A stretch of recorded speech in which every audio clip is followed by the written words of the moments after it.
It is 3 o'clock in the morning, and you are staring at your investment account. You are not worried about making rent or paying for groceries anymore. But your heart is racing because you just watched your portfolio drop by $50,000 in a single day. That is more than many people earn in an entire year of hard work. And it happened while you were sleeping. Most people spend their whole lives dreaming of the day they hit $1 million. They think it is the finish line where all their stress finally disappears. But I am here to tell you the truth that almost nobody discusses. Crossing the $1 million threshold is not the end of your worries. In many ways, it is the beginning of the most dangerous phase of your financial life. This is the point where most investors fall into a psychological trap that can destroy decades of hard work. If you are not careful, you will find that having more money actually creates more anxiety than having very little. Let us look at the reality of what $1 million actually means in today's world. 20 years ago, this amount of money meant you were wealthy for life. But today, Lamfat has changed the rules of the game completely. $1 million in 2026 does not buy the same freedom it did in the past. After you account for the rising costs of healthcare and housing, it feels much smaller than the dream. The first trap you will face is called the mirage of completion. When you see 7 figures on your screen,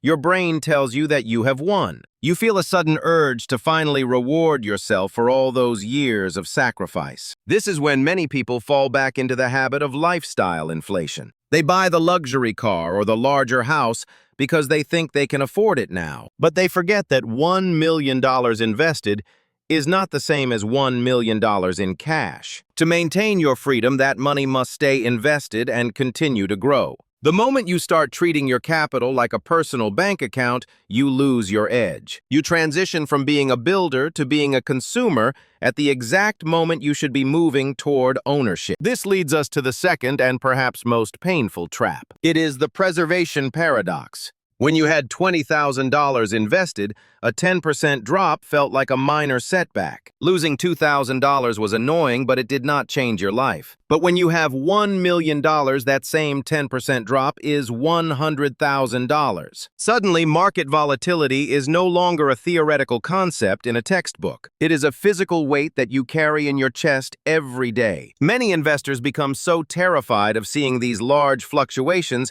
that they make a fatal mistake. They move their money into cash or low-yield bonds to feel safe. But in an era of high inflation, sitting in cash is the most dangerous move you can make. Your purchasing power is being eaten away silently while you think you are protected. You are no longer trying to get rich, you are trying to stay rich. And the skills required to stay rich are completely different from the skills that got you there. Getting to $1 million requires aggression and a high tolerance for risk. Keeping $1 million requires discipline and a deep understanding of tax optimization. There is also a social trap that many people do not expect. As your wealth grows, you will find it harder to talk about your financial life with friends and family. You cannot complain about a $50,000 market drop to someone struggling to pay their mortgage. Your problems will sound like luxury problems to 98% of the population. This creates a sense of financial isolation that can lead to poor decision-making. You might feel the need to hide your success,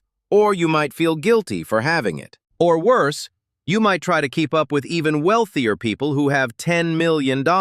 This comparison trap will make your $1 million feel like zero. The psychological shift from a saver to a capital owner is the hardest transition you will ever make. As a saver, you are focused on accumulation and adding more to the pile. As a capital owner, you must learn to think in terms of cash flow and asset protection. You are now a manager of a small business where your money is the only employee. And like any business owner, you must ensure your employee is working as hard as possible. The mathematical truth is that the first million is always the hardest and the slowest. It might take you 20 years of disciplined saving to reach that first major milestone. But because of the power of compounding, the second million often arrives in less than 7 years. The game speeds up significantly once the foundation is built. However, many people never see that second million because they self-sabotage at the 1 million mark. They either spend the growth or they get scared and pull out of the market too early. They quit the marathon at mile 23 because they are tired of the wind. To survive this stage, you must update your mental framework. You need to stop looking at the daily fluctuations and start looking at the long-term trend. You must accept that your portfolio will swing by tens of thousands of dollars regularly. This is the price of admission for the freedom you have built. True financial independence is not found in a specific number on a screen. It is found in the ability to walk away from a toxic environment without fear. It is the power to say no to projects that do not align with your values. When your investments can cover your basic living expenses,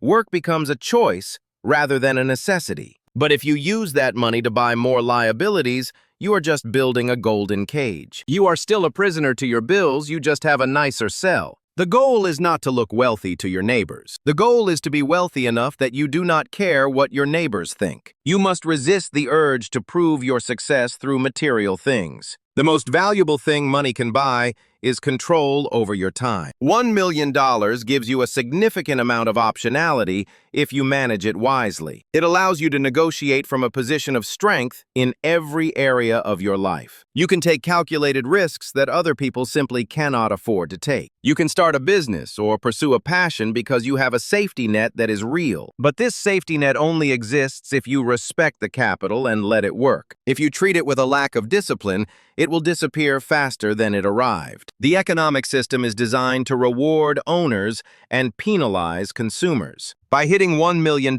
you have officially entered the owner class. Do not let old habits pull you back into the consumer cycle. Keep your expenses low and your standards for your investments high. Focus on tax efficiency and asset location to protect what you have earned. Understand that the world will always try to separate you from your capital. There will always be a new crisis in the news or a new luxury item in the store. Your job is to remain a sage who understands the difference between price and value. The transition from $1 million to $2 million is a test of your character more than your intelligence. It requires the patience to do nothing when the market is crashing. It requires the courage to stay invested when everyone else is panicking. And it requires the humility to realize that you are still a student of the game. If you can master your emotions at this stage, you will find a level of security that most people will never know. You will realize that your wealth is not just for you, but for the legacy you leave behind. You are building a foundation that can support your family for generations